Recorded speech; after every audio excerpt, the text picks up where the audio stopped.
Hi, my name is Rebecca, and in today's very special lesson for both men and women, you're going to learn how to announce a pregnancy and the birth of a child. Okay?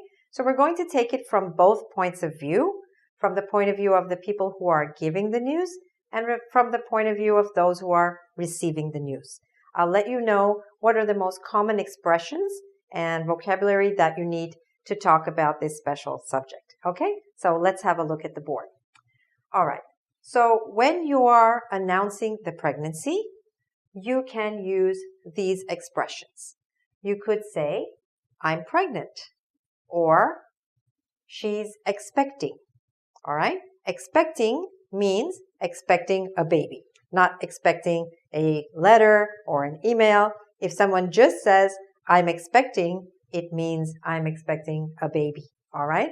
Or she's expecting, all right? Next, you could also say, a man could say, for example, my wife is going to have a baby, all right? That's another way to announce the news. You could say, I'm 6 months pregnant, because usually after you say that you are pregnant, people will ask you how far along you are, which we'll talk about in a few minutes.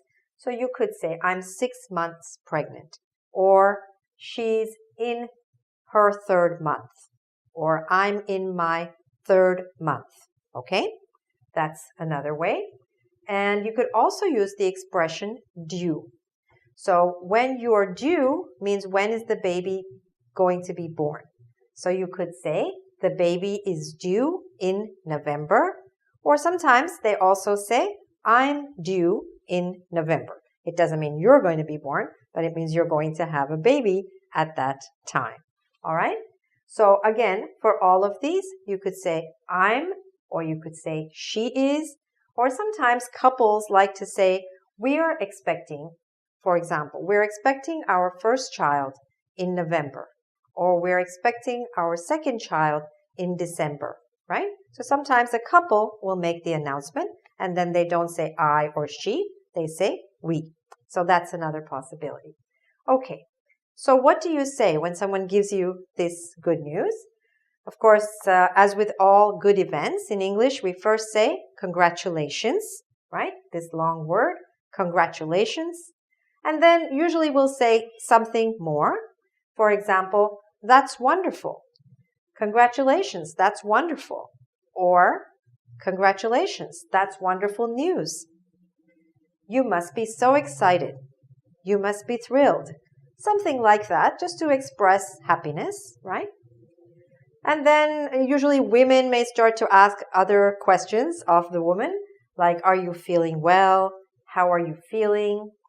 And you could also say something or perhaps write something like, what a special time for you, or what a special time for you and your family.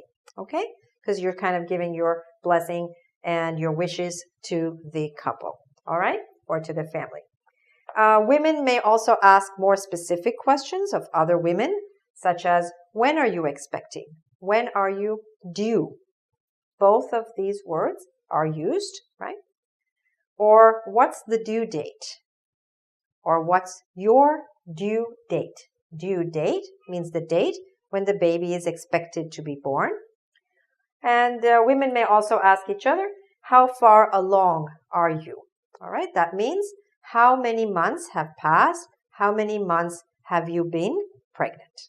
All right, so these are some of the expressions you can use when a pregnancy is being announced. Next, we'll be looking at what to say when the baby is actually born. Okay? Okay, so now let's fast forward about 9 months, and it's time to go to the hospital. So what do you say, or what are some of the questions that might be asked to you at this rather critical time? Let's look. So if, let's say, somebody at the hospital asks, what's the problem? Or somebody in an ambulance asks, what's the situation? You can say, my wife is in labor, okay? When you say that a woman is in labor, it means that she is in the process of having a baby. So You say, she's in labor. And you might want to add, we need to get to the hospital immediately. Or, we need to get to the hospital right away. Both of those expressions basically convey the idea. The important thing is to say, she's in labor. If you don't remember that, you can always say she's going to have a baby. And usually people can see that, so they get the idea. Okay? All right. They might also ask you, how far apart are the contractions? Now, contractions are the pains that a woman goes through. They're called labor pains, and they start coming faster and faster so that eventually the baby's born. So they may ask you, how far apart are the contractions? Contractions or labor pains. So you could say her contractions are 5 minutes apart or 10 minutes apart. 10 minutes apart means 10 minutes apart from each other, away from each other. There's 10 minutes in between each labor pain or contraction. All right? So that's on the way to the hospital or when you've just arrived at the hospital and so on. Now let's suppose that everything is fine and the baby is born. Then how do you announce that good news? Well, in many different ways. You could say, she delivered a healthy baby boy, for example. She delivered is the verb that we use. That means she delivered, or you can also say she gave birth to a healthy baby girl. All right? So these are the two expressions, the two verbs that you can use. Gave birth or delivered. All right? You could also add some more information. Usually people are very happy. They ask you all kinds of questions. So you might want to tell them the baby was born at a certain time, at 5 a.m. or at night or something like that. You could also add how much the baby weighs because people are often interested in knowing that the baby was a healthy weight. So you could say the baby weighs 7.5 pounds or the baby weighs 3.4 kilos, something like that. Okay? People do tend to ask those kind of questions. So now, what do you say when someone gives you this wonderful news? Again, you're going to use that word which we used before, congratulations, right? That you can use anytime there's any good news, whether someone has a baby or whether someone gets a job, right? Doesn't matter. Same word. Or someone gets married.